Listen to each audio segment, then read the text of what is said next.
Mengkomunikasikan Injil dengan efektif. Karena seorang hamba sejati Tuhan kita Yesus tidak akan suka membantah tetapi lembut terhadap semua orang dan terampil dalam membantu orang lain melihat kebenaran.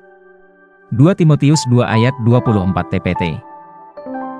Saya ingat ketika bertahun-tahun yang lalu, saya berkhotbah kepada sekelompok anak kecil, yang berusia kurang dari 10 tahun. Saat itu saya diundang oleh seorang penginjil anak-anak yang sudah terlatih, dan dia berdiri di belakang saat saya berkhotbah kepada anak-anak. Saat membagikan firman dengan mereka, saya menoleh ke penginjil dan saya melihatnya menangis dengan hebatnya.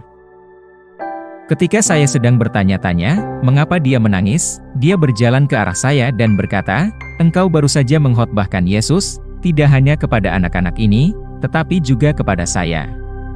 Khotbah dan pengajaran saya kepada anak-anak itu tidak dengan kata-kata hikmat manusia belaka, tetapi dengan demonstrasi roh dan kuasa, 1 Korintus 2 ayat 4.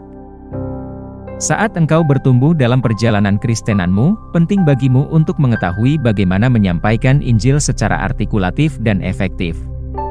Sebagai seorang pengkhotbah muda, itu adalah salah satu perhatian terbesar saya. Saya tahu jika saya tidak berkomunikasi dengan benar, orang tidak akan mendengarkan saya dengan benar.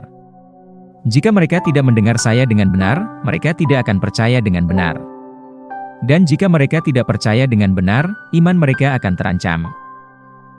Untuk mengkomunikasikan Injil secara efektif, pertama-tama engkau harus memberikan dirimu untuk mempelajari firman Tuhan. Usahakanlah supaya engkau layak di hadapan Allah sebagai seorang pekerja yang tidak usah malu, yang berterus terang memberitakan perkataan kebenaran itu. 2 Timotius 2 ayat 15. Ketika engkau mempelajari firman dan itu masuk ke dalam rohmu, itu akan mengilhami, mengubah, menginformasikan, mendidik, dan membudayakan hidupmu.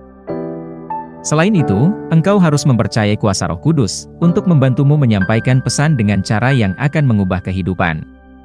Tuhan Yesus berkata, "Barang siapa percaya kepadaku, seperti yang dikatakan oleh kitab suci, dari dalam hatinya akan mengalir aliran-aliran air hidup." Yohanes 7 ayat 38. Ini mengacu pada Roh Kudus yang dicurahkan melalui engkau.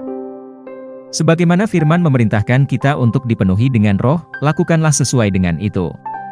Efesus 5 ayat 18-20 mengatakan, "Dan janganlah kamu mabuk oleh anggur, karena anggur menimbulkan hawa nafsu, tetapi hendaklah kamu penuh dengan roh, dan berkata-katalah seorang kepada yang lain dalam mazmur, kidung puji-pujian dan nyanyian rohani.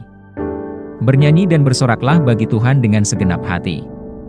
Ucaplah syukur senantiasa atas segala sesuatu dalam nama Tuhan kita Yesus Kristus kepada Allah dan Bapa." Mari kita berdoa. Bapa terkasih, kebenaran-Mu selalu dinyatakan di dalam dan melaluiku. Kata-kataku disampaikan dalam kekuatan dan hikmat roh, iman yang menginspirasi, harapan dan kasih di hati mereka yang mendengarkanku dalam nama Yesus. Amin.